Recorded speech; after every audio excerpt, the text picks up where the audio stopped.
You are listening to Under the Gun, Book 9 of the Nadia Wolf Series, written by Nicolette Pierce. Copyright 2023. Audio copyright 2025 by Pierced Heart Publishing. Digitally narrated with full cast of voices.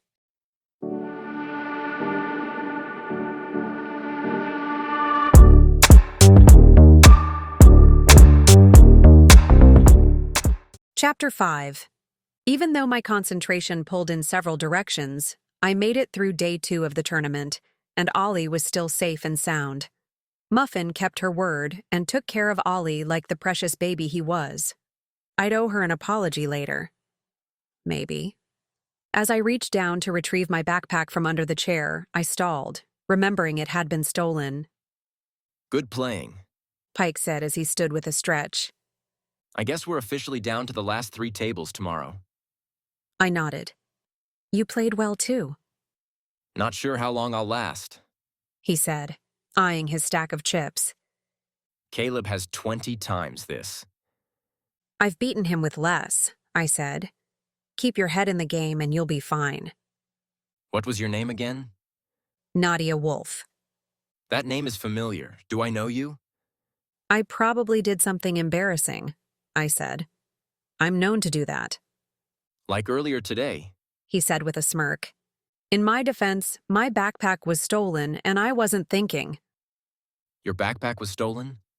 I nodded. From the women's room. Do you know who took it? I pushed back from the table and stood. No, but security is looking at footage. I should check if they found anything. Did you lose anything valuable? Nothing that I can't easily replace. I'm more surprised someone would steal it. He nodded. It's a crazy world we live in. Yesterday Jack died and today your bag gets stolen. What's next? Nothing. We'll finish the tournament at the final table, I'll drink to that. he said, hitching his bag onto his shoulder. Have a good night. You too. He gave a nod and left the table.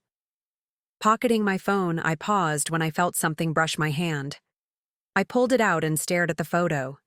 Perhaps this was an old picture. But no. Caleb wore his wedding ring. Nadia. Remy called to me from the lobby door.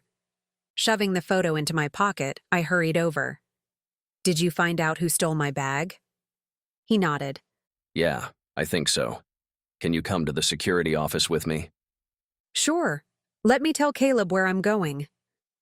However, when I turned toward his table, I saw the golden-haired woman in the photo standing next to him. Where had she come from? She flipped her wavy hair over her shoulder and flashed a brilliant smile at Caleb. Remy, who is that woman? I asked. Her name is Carmela. Is she a poker player? I've seen her in a few hands. At the high-stakes table? Yeah, she hangs around there. Hangs around there, or hangs around Caleb?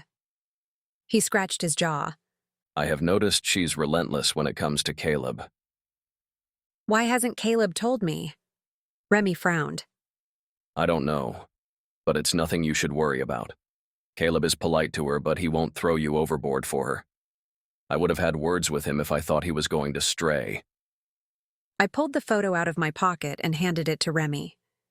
Are you sure about that? He looked at the photo. Have you been spying on him?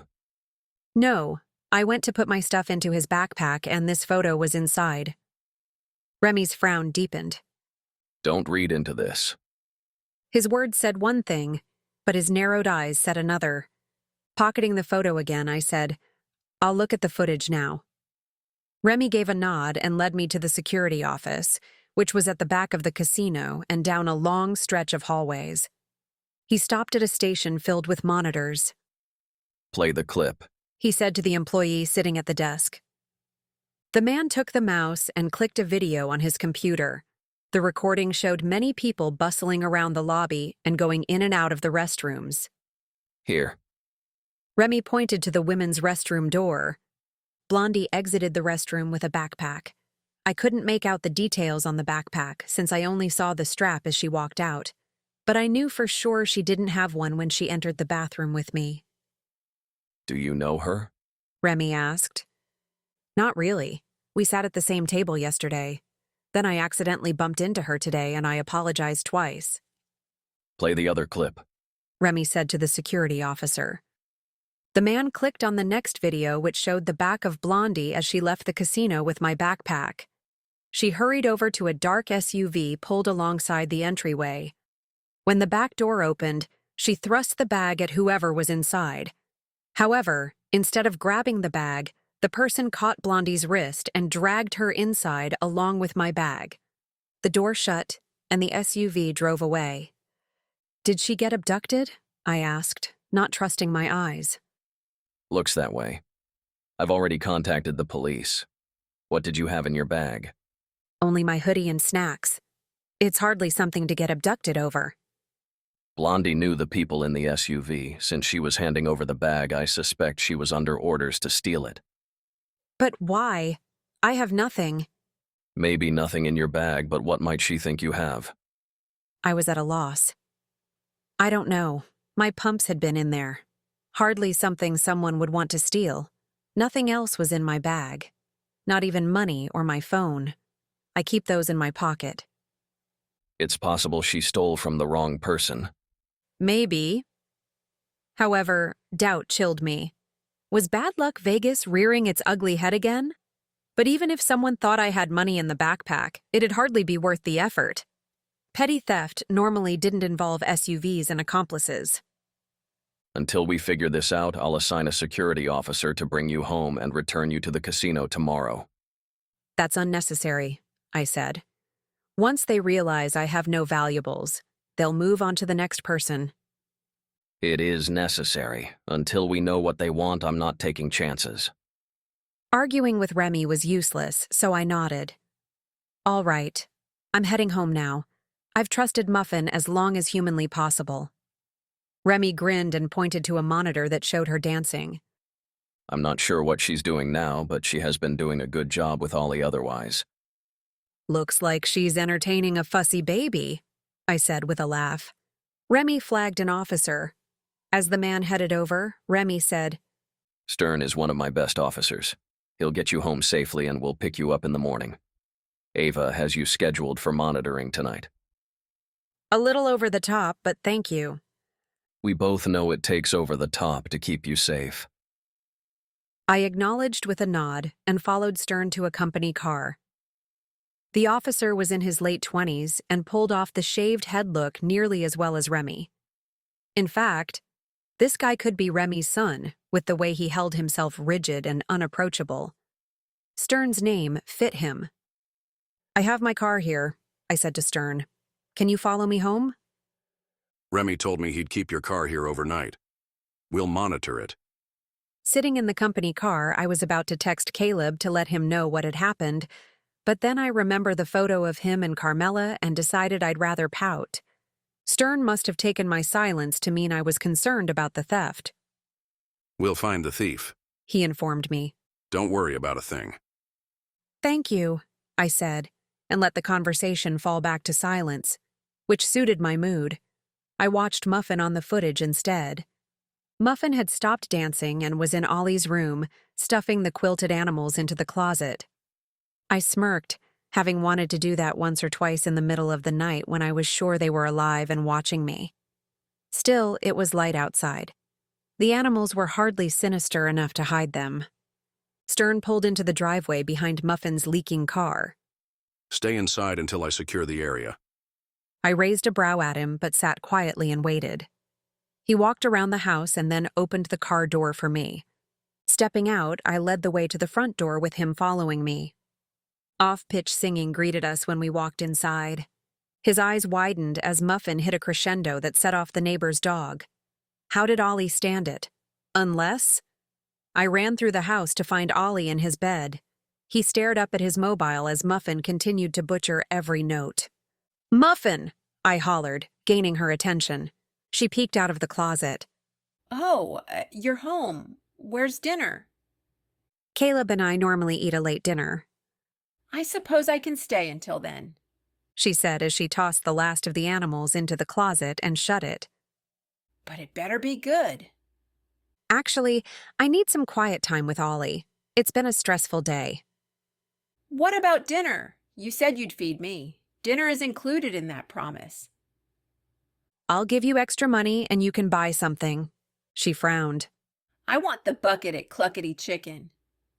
I'll give you enough money for 2 buckets. That appeased her. She glanced down at Ollie. See you tomorrow, Chubs. Chubs? You can't call kids fat. It's short for cherub. Stop putting ideas into poor Ollie's head. Are you trying to scar him? You're not that good of a mom. Relieved she was leaving, I let the comment slide. On her way out, she took a filled grocery bag from the kitchen. She then slapped a confused stern on the butt. Come back tomorrow, sweet cheeks. His face stained pink as he followed her out. I have to move the car. He said to me. You can go. I'll lock up behind you. Are you sure? Remy has the cameras being monitored. I'll be fine. Uncertain, he paused until Muffin started the sputtering car and blasted the horn. Come on, sweet cheeks. Put that perky backside into motion. He ran to his car. Lock the door. He yelled to me. I did as he requested and then watched from the window as he swung into his car and backed out. Muffin reversed the car so fast I thought they were going to collide, but she missed him by an inch. She thundered down the road, leaving skid marks, black smoke, and more fluid. Hoping the condo association was lenient about annoying and destructive guests, I headed to the bedroom to get Ollie. Before picking him up, I inspected him and didn't find a mark or any sign that Muffin used her gorilla strength on him. He was perfect. Snuggling him to me, I walked back to the living room and sunk into the couch, relieved to be home. My phone dinged with a text. Using one hand to keep Ollie secure, I fished out my phone with the other hand. Do you mind if I play a few rounds at the high-stakes table before I come home? The guys want to win their money back. They never win it back, I responded. Go ahead. I'm home with Ollie. Give him a kiss for me. I'll be home soon. I'll give you a kiss then. I smiled, wondering why I was worried about a woman who flirted with Caleb. Plenty of women did, and he never paid them much attention. Even when Jessica played him off as a celebrity bachelor and hired models to drape on his arm, his focus had always been on the game.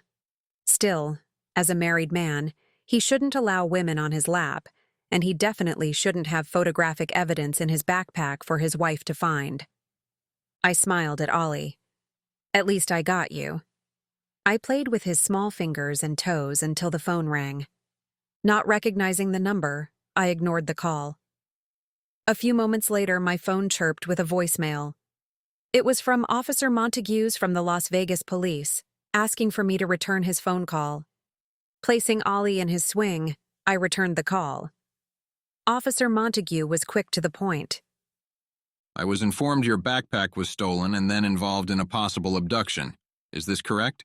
Yes. Do you have time to answer a few questions to help in our investigation? I'm not sure how helpful I will be, but I'll answer what I can. Before I start, why didn't you contact the police right away? I let the casino security know about it. Since there wasn't anything worth value in the bag, I thought nothing more about it. You thought nothing more about it even though it was involved in a possible abduction.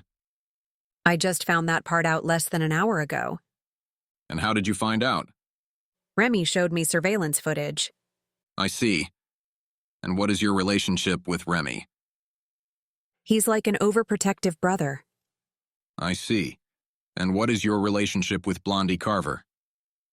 I only met her yesterday. We played at the same table, and then I bumped into her today, but we didn't talk. I only apologized for running into her. I see. Did you talk to her yesterday? Only a little. About what? I thought back, and the only thing I remembered was her telling me about Jack. She told me who the dead guy was, Jack. Did she know him personally?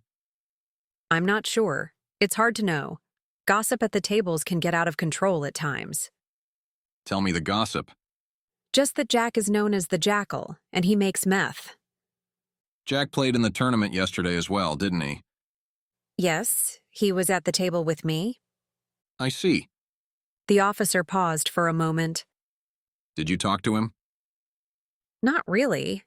He got mad at me after a bad beat, but then he left. I see. He said again. Did he speak to Blondie?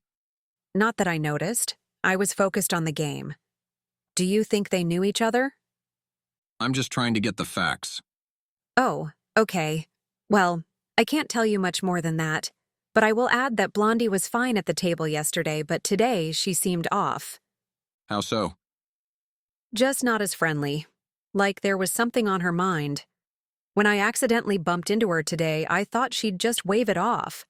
But she seemed more upset than she should have been. It's not like I knocked her over or stepped on her foot. Okay, is there anything else you can think of about Blondie or Jack? Nothing comes to mind. All right, thank you for answering my questions. I'll be in contact if I need more information. Please call me if you think of anything in the meantime. I will.